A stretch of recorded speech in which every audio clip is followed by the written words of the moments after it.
To enable voice chat in Roblox, you must meet certain requirements.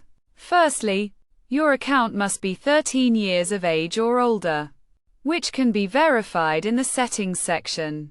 To access the settings, click on the gear icon and then select Settings. Under Account Info, you will need to have a verified phone number. To verify your phone number, click on the pencil icon next to the phone number field and follow the prompts to add or update your number.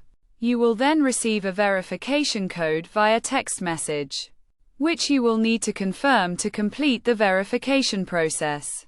Once your phone number is verified, you can proceed to the Privacy, Content, and Maturity section. Then select Communication and click on Voice Chat.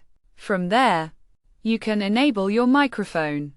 But be aware that a red dot on mobile or iOS devices indicates that audio is being recorded.